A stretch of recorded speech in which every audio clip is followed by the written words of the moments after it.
Now, this week's inflation figures confirm that we have a cost of living crisis. Well, I don't need to tell you that. Prices up nearly 8%, especially electricity. But it does tell us that another global warming policy of the Albanese government could be in big trouble. Climate Change Minister Chris Bowen is a real extremist. He wants to make Australians buy more electric cars to save the planet. In fact, half of new car sales just 7 years from now. Half of new cars, electric. And that's when we, right now, only, 3 or 4%. So how does he plan to do this? Well, by setting tough new emission standards on petrol cars so that you won't actually be able to buy many marques. Basically, it's a requirement on manufacturers to send a balance of cars to Australia, a fleet, which reflects good emissions. More than 80% of cars around the world are sold in jurisdictions with fuel emission standards. But here's the government's problem. Over the Christmas break, we got a list of the best-selling cars of last year. And that list is dominated by big and gassy cars, very gassy cars. The most popular by far is the Toyota Hilux, a real big boy, and one of our 4 utes, and it's one of 4 utes in the top 10.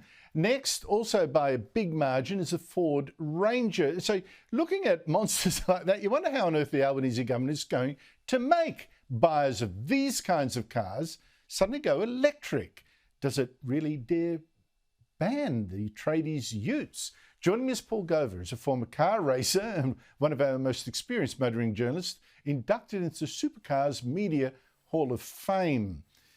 Paul Gover, great to catch up with you again. If the Albanese government does go through with its threat to set tough new emission standards to make us buy 50% electric cars, how many of these top 10 cars people are buying now could be banned? Well, they won't be banned, Andrew. The whole idea is they'll just try and tax them out of existence. But you've got to have a replacement for these things. And the problem is, right now in Australia, you can't buy a Toyota Hilux electric, although there is a company that's now starting up and in the middle of the year will be converting them to run on electricity. But in the volumes we're talking about, it's going to take a very long time for people to shift. And the fact of the matter is, let's think about one thing for a start, Andrew.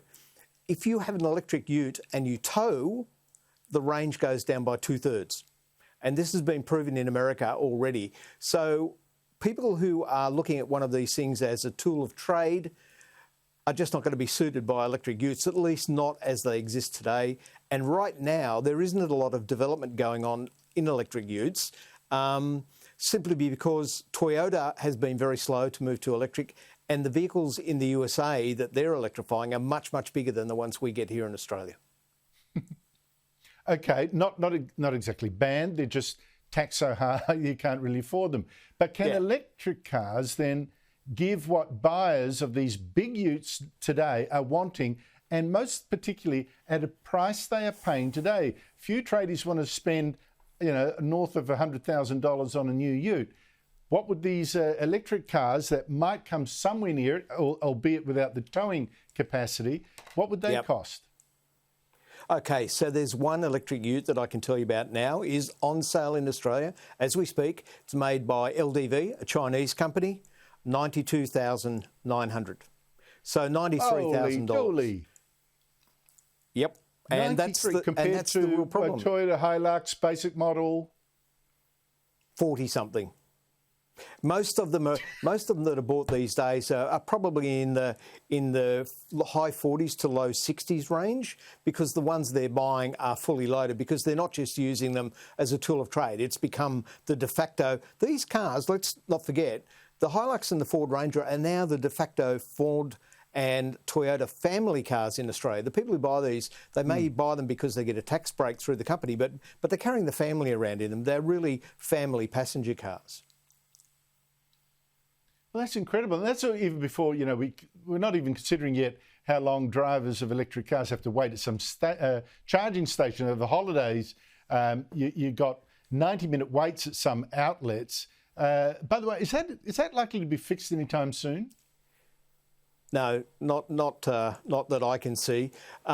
In fact, I have a friend who bought an electric Audi, at the end of last year, and wanted to drive from Canberra down to Melbourne.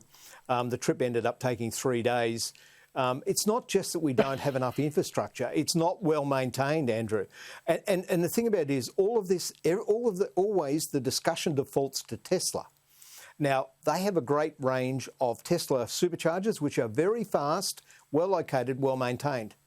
But if you're not driving a Tesla, you can't use one of those chargers. And I can tell you from personal experience, I've been to 2 in the last 6 months where the charger didn't work. I've also been to a charger near my place and just done some research while I was charging. And one of the people who was there was waiting for an hour and a half. And this was just a suburban charging station. It wasn't somebody who was trying to go a long distance and was conscious of how much time they were going to take to do it.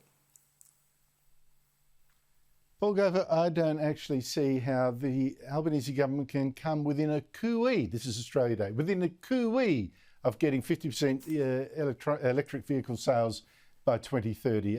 But we shall see how it tries to wriggle out of this. Paul Gover, I thank you so much for your time.